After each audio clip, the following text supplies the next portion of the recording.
radio audience. I am Elijah Muhammad, the preacher of freedom, justice, and equality to the American so-called Negro. Not Negroes, but really lost and found members of the great black Asiatic nation from the tribe of Shabazz. As Almighty God, Allah has taught me in the person of Master Fard Muhammad, to whom praise is due forever for coming in this part of the world, given to us the knowledge of self and the knowledge of others, the knowledge of God and the knowledge of the devil, and making clear and understandable that which we had heretofore was unable to understand of the truth. Today we are thankful who have heard this truth coming from the mouth of Almighty God, Allah, in the person of Master Fard Muhammad. That which we had never heard, that which we did not even hope to hear. We are thankful and give praise to Almighty God, Allah, forever for his coming. We are happy, regardless to our affliction, that we are now suffering. We are still happy because we have every hope and assurance that one day we will all so be happy and there will be no affliction. We don't look forward, as the Christian preaches, to die and go into the earth and rise again out of the earth and get joy out of a life of spirits. We expect all of this joy in this life and not a spirit life. For Almighty God, Allah has revealed to us the truth. We have been talking on, teaching on true religion, which is a great subject which we shall continue after this subject. We are going to pick up what we have been writing on for the last few weeks, the great dragon of the 12th chapter of the Revelation, the Bible. The name given there to the devil according to the Bible in the 9th verse of the 12th chapter. It says the great dragon was cast out, that old serpent called the devil and Satan, which deceiveth the whole world. He was cast out into the earth, and his angels were cast out with him. This, I can say truthfully, that for the last few weeks of writing on this particular subject in chapter 12 of the Revelation, you that has been reading it, now understand who really the dragon is. The dragon is that particular person or people that is called the devil, the Satan. This particular chapter, the 12th chapter, gives us a good knowledge that this is not no spook or spirit or something other than human. The dragon is a human being. And we find it here in the 3rd chapter, which makes, in the 3rd verse of the same chapter, the 12th. In the 3rd verse of this 12th chapter, it reads something like this. And there appeared another wonder in heaven, and behold, a great red dragon having 7 heads and 10 horns, and 7 crowns upon his head. 7 crowns upon his head. This cannot refer to to a savage four-footed beast legs. It cannot refer to some spirit. This refers to a human being. And the name dragon is given according to the characteristics or way of that being. I say a very good interpretation or proper name for this word, name dragon, is because that the particular wicked character whom the prophet gave this name to drags people, the good people, away from good and induce evil instead of good for them. He's ever dragging the righteous from the path of righteousness, away from Allah, the true and living God, deceiving them, as it teaches us here in the 9th verse. He deceives the whole world. No snake, no beast can deceive us. It takes another human being with intelligent brains like ours, are more intelligent than ours, to deceive us. When one deceives another in the human family, he's given credit that he have a little more brains, a little more skill in tricking the other one and making the other one a prison or prey to his knowledge. So it is with the serpent, dragon, here referred to in Genesis and also the Revelation. The first and the last book mention this serpent. The serpent here is a human being. He had the voice of a man or people in the Garden of Paradise. He could speak even Adam's own language. And he understood the language of God.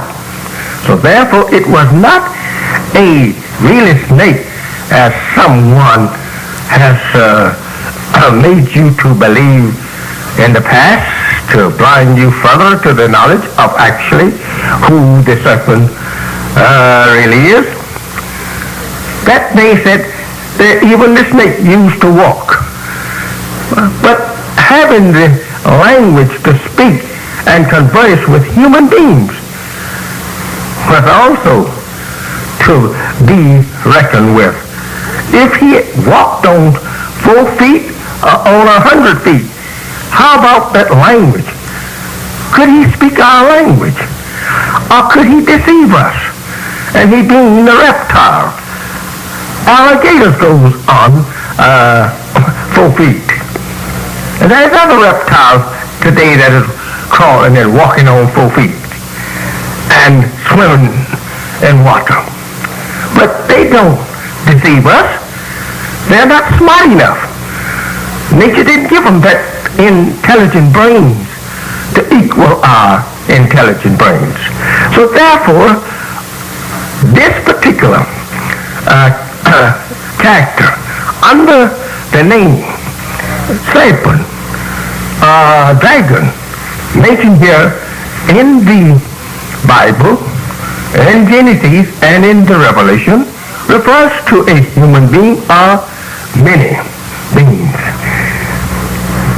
Why that it's mentioned the pronoun he is given to him here, referred to as singular, is due to the fact that the Revelation is making the very head of the dragon people or the serpent-like people, which only means their characteristics.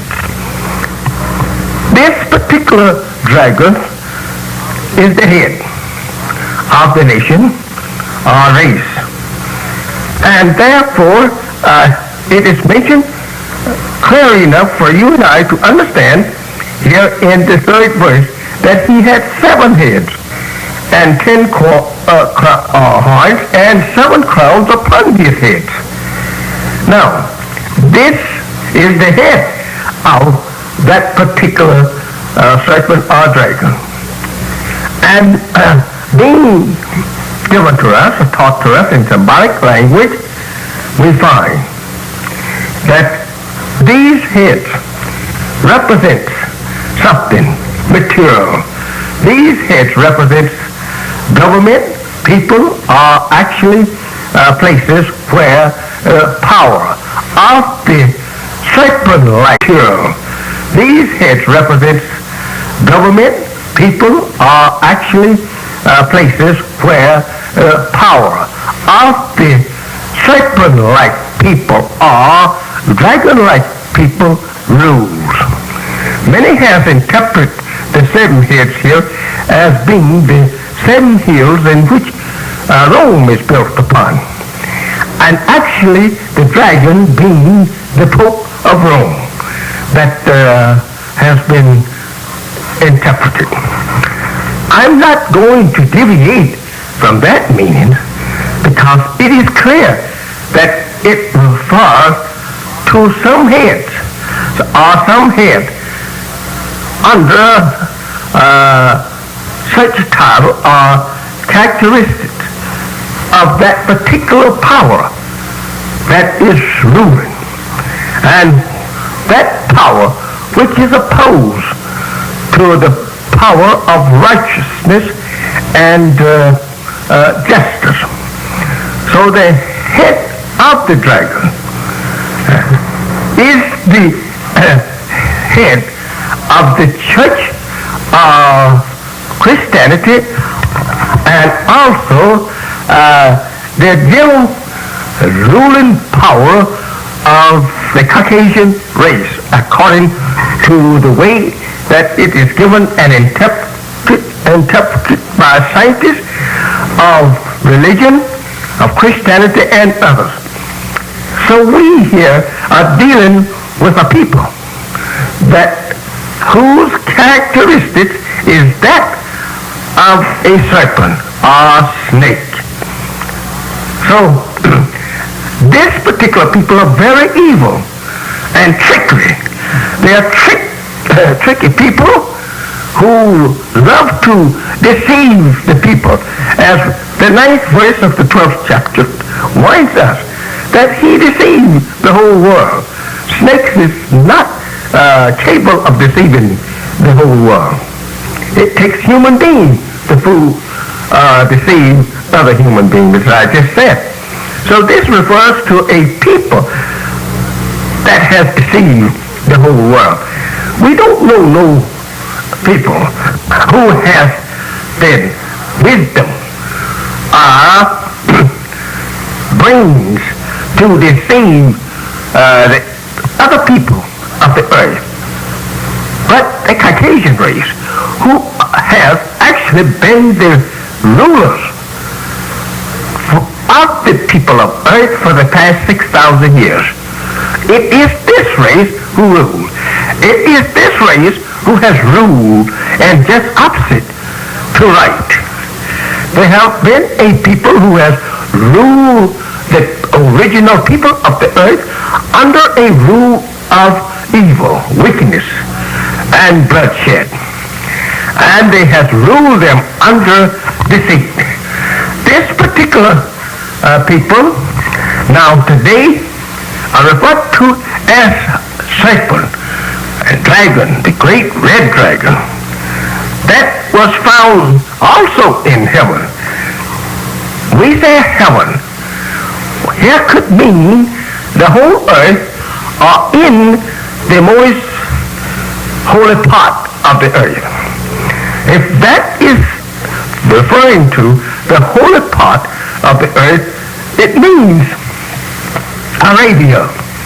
Arabia is and has been the most holiest part of the entire earth, because she can boast of the very origin and birth of most of the prophets that we have history of. Therefore, the holy or religious people has been found in that part of the world or earth ever since the creation of Adam 6,000 years ago. Now, this particular red dragon if it means the Caucasian race are the head of Christianity in Rome, we find that this particular race of people in Arabia today and all over the planet Earth. And since the ninth verse says that they deceive the whole world, it stands true if they have now gotten power and a hold on that particular country, that they can work there and carry out their own way of civilization in certain parts of that holy and sacred land and people. Then it goes beyond a shadow of a doubt that this particular 12th chapter and the symbolic serpent and dragon there only means the Caucasian. They have spread their religion all over the earth, as well as Islam has also gotten its powerful hold on the people of the earth. But Islam has not boasted that she has ruled and attracted the people of earth 100% for the last 2,000, or rather for the last 1,400 years near. But Christianity has gotten a hold of the people throughout the entire earth. And there are many Muslims who has also went from Islam and has accepted Christianity. But yet we see this particular serpent, this red dragon, has been the power and head of the Caucasian race, working deceitful and deceiving the people of the original nation, the darker people throughout the earth. And today, when there is now a great change or reform coming, and a new religion, a new conception of Islam to suit the need and time that it is now in, a complete new Islam is coming to the people. And the God of Islam is to remove the opposition to Islam today. And this is by going directly to the head of the opposing religions and people.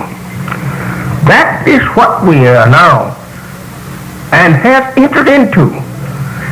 It is a war between right and wrong. We know that Allah is true and the only true God. We know that Islam is the only true religion, which means entire submission to the will of Almighty God Allah. We know that. And the world of infidels knows that. It has started now in America, among the so-called Negroes. The lost and found members of that great Asiatic black nation who has been here, lost from their own people for 400 years. and who has absolutely been deprived of intermixing with their aunt and kind, and has deprived their own kind to come among them and teach them of themselves and of their religion, Islam. This is absolutely true, and the world over knows that. So here, let us look at the work of this particular red dragon.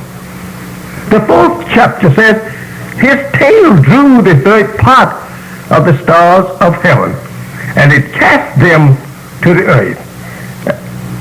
Now, this third part of stars here represent not only the third part of the people of righteous, but it could refers to the scholars or scientists of Islam, that they themselves, a third of them, have agreed or will agree on the side of the dragon. Not that it actually will be done. This is just only suggestion. When we say stars, referring to human beings, it means that particular character who has achieved a very great height into education or into whatever the case may be. They have become more smarter or wiser in it than anyone else. And therefore we call them stars, or who absolutely is more qualified than the general public or the common people of that race or nation. That's why I said it must refer to the scientists. But if it refers to the people, that's also true. That the dragon probably will carry with him a third of the civilized people of earth other than his own. Because he has so deceived the whole entire world. And if he has deceived the whole world, it is possible that he can carry along with him a third of that particular world that he has deceived even after he has been made manifest to the world that he is a deceiver. And since they have to prove that he is a deceiver, he could keep and hold in subjection to his deceit, or power to deceive, a third of those whom he had already deceived. It says that this particular dragon, or the devil here, stood before a woman which was ready to be delivered to devour her child as soon as it was born. This woman that the dragon stands before can easily be understood. If the dragon is people and the woman has got to be people, and if he stands before her, it means he is hindering her as one is in front of another to impede the other's progress in the race or in going forward. And this is what it is referred to here, that the dragon stands before the woman to impede her progress or to destroy her progress in delivering her child as he had planned. Now, the woman could stand for a messenger of God who is pregnant with the conversion, the resurrection of a people or a great nation of people. It could refer to the coming of God in person. that the dragon hinders God or stands before God to keep him from performing his purpose or duty to deliver a people that is now ready to be delivered. Let us look at this again. The possibility of such dragon hindering the birth of that child. And his evil intention is to devour it as soon as it is born. So he watches it. He's before her, and he intends to be at the birth of the child, because he don't intend that the child should be born and then grew up. So he's waiting for the birth of this child in order to destroy it as soon as it is born, and that will keep it from growing up, coming mature. If it ever comes to mature, then he would not be able to destroy the child. So he wanted to get it in its infancy. This refers to here, if we understand it clearly, and which I believe we do, according to the time, the work, and the history of the prophets in the past and their followers, and according to our understanding of the last messenger and his followers before the general judgment of the wicked, refers to none other than the American so-called Negro. They are ready to be resurrected. That time have arrived that they should be resurrected according to this same book, the Revelation here. In another place, it says that the time of the dead, that they should rise, and that they should be given knowledge and words, that the particular chapter mentions this particular time as being the time of the dead, meaning that they should rise and come to life, a people that is mentally dead. And here stands a dragon or an enemy to that people to prevent their rise or resurrection into the knowledge of God and the knowledge of the devil. So therefore they stand ready to destroy them.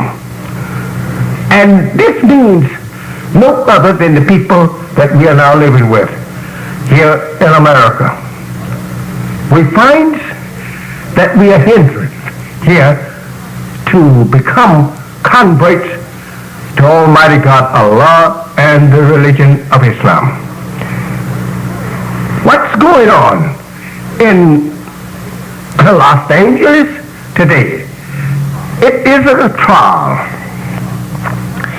of my followers before the courts of the infidels and before the people that have proven themselves enemies of my fathers and myself and all of my people, the darker people of earth. They have proven themselves openly that they are the enemies of black men. He said, Assalamu alaikum.